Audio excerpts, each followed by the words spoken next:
আসসালামু আলাইকুম। আমরা আজকে শুরু করছি অন্তরীকরণ 9.1 অর্থাৎ 9A এর দ্বিতীয় পর্ব। এক্ষেত্রে হচ্ছে আমাদের দুটো জিনিস একটু মনে রাখতে হবে, যেগুলো হচ্ছে আমরা সাধারণত ত্রিকোণমিতিতে পেয়ে থাকি।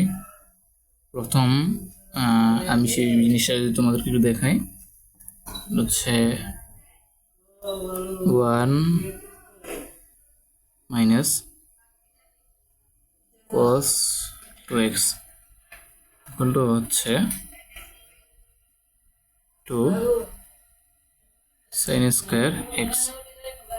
1 minus cos 2x, 1 minus cos 2x মানে হচ্ছে 2 sin স্কোয়ার x, অর্থাৎ এখানে যা থাকবে তার অর্ধেক 2 sin স্কোয়ার x। তাহলে এক্ষেত্রে আমরা যেটা করতে পারি, limit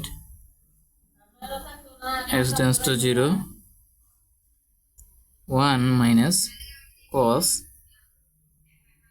2 into 7x by 2 3x square, অর্থাৎ এখানে আমাদের 7x ছিল, আমরা লিখলাম হচ্ছে 2 ইন্টু 7x বাই 2, অর্থাৎ 2 কাটা গেলে আমাদের হচ্ছে আবার 7x থেকে যাবে। আমরা এই সূত্রের সাথে মেলানোর জন্য সামনে একটা 2 ব্যবহার করলাম। সেটা আমরা লিখতে পারি লিমিট x টেন্ডস টু 0, তাহলে এটাকে যদি আমরা থিটা হিসেবে কল্পনা করি, 7x বাই 2 থিটা হিসেবে যদি কল্পনা করি, তাহলে হচ্ছে আমরা লিখতে পারি 2 sin স্কোয়ার x বাই 2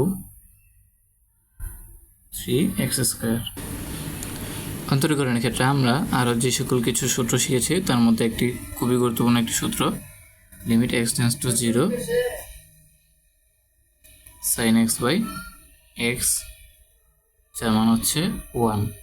তাহলে আমি যদি আমার এখানে সেই সূত্রটা অ্যাপ্লাই করতে চাই, তাহলে আমরা যা করতে পারি, লিমিট x টেন্ডস টু 0,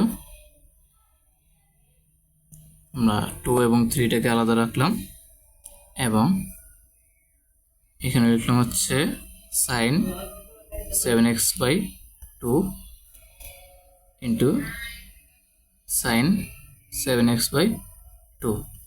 এবার আমাদের এখানে x থাকলে নিচে x, এখানে x থাকলে এখানে যদি নিচে x থাকে, অর্থাৎ sine x divided by x, limit x tends to sine x by x equal to হচ্ছে 1। তাহলে আমি এটাকে যদি আমি এখানে যা আছে তাই হচ্ছে আমরা ভাগ করে দিই 7x by 2 into 7x by 2। আমাদের প্রশ্নে ছিল 3x স্কোয়ার, 3টা আমরা রেখে দিলাম। তাহলে আমাদের প্রশ্নে x স্কোয়ার ছিল, x গুণ করলে হচ্ছে x স্কোয়ার, কিন্তু আমাদের প্রশ্নে 7/2 এটা হচ্ছে অতিরিক্ত এনেছি আমরা। 2 ছিল 2 বসালাম, 3 ছিল 3 বসালাম, বাট এখানে হচ্ছে 7/2টা হচ্ছে অতিরিক্ত, এখানে আমাদের নিচে কোনো 7/2 নেই, যার কারণে হচ্ছে আমরা এখানে 7/2 হোল স্কোয়ার গুণ করে দিব, অর্থাৎ এখানে 7/2 ইন্টু 7/2 হোল স্কোয়ার। নিচে হচ্ছে আমরা ভাগ করার কারণে আরেকটা হচ্ছে অপশন আনলাম আমরা, গুণের অপশন। আমরা জানি কোনো একটা রাশি গুণ বা ভাগ করলে হচ্ছে তাদের মান অপরিবর্তিত থাকে, অর্থাৎ যদি আমি কোনো একটা রাশি দ্বারা ভাগ করি, সেম একটি মান আমরা হচ্ছে গুণ করে দিলে আমাদের সেম মান পাওয়া যায়। তাহলে হচ্ছে আমরা এখানে কি করতে পারি,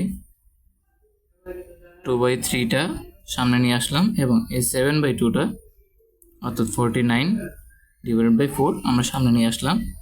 এবার আমরা যা লিখতে পারি, লিমিটটাকে আলাদা করে দিতে পারি, limit x tends to 0 sin 7x by 2 divided by 7x by 2 into limit x tends to 0 sin 7x by 2 7x by 2। এবার যদি আমরা লক্ষ্য করি, limit x tends to sin x by x equal to হচ্ছে 1। তাহলে আমাদের এখানে theta থাকলে নিচে থিটা হবে, সাইনের সাথে থিটা থাকলে থিটা হবে, থিটা দিয়ে ভাগ, সাইনের সাথে x থাকলে x দ্বারা ভাগ। তাহলে আমাদের এখানে আছে সাইনের সাথে 7x/2, তো 7x/2 দ্বারা ভাগ। তাহলে এক্ষেত্রে আমরা এই মানটাকে যা লিখতে পারি, 2/3 ইন্টু 49/4। এই অংশের মানটা আমরা লিখতে পারি হচ্ছে 1, এবং সেমভাবে এই অংশের মানটা হচ্ছে আমরা লিখতে পারি 1। এবার আমরা যদি 2 কাটাকাটি করি তাহলে হচ্ছে থাকবে কত 2। তো আমরা এটাকে লিখতে পারি 49/3, এবং 2 গুণ করলে হচ্ছে 6। তাহলে হচ্ছে আমাদের নির্ণয় সমাধান হচ্ছে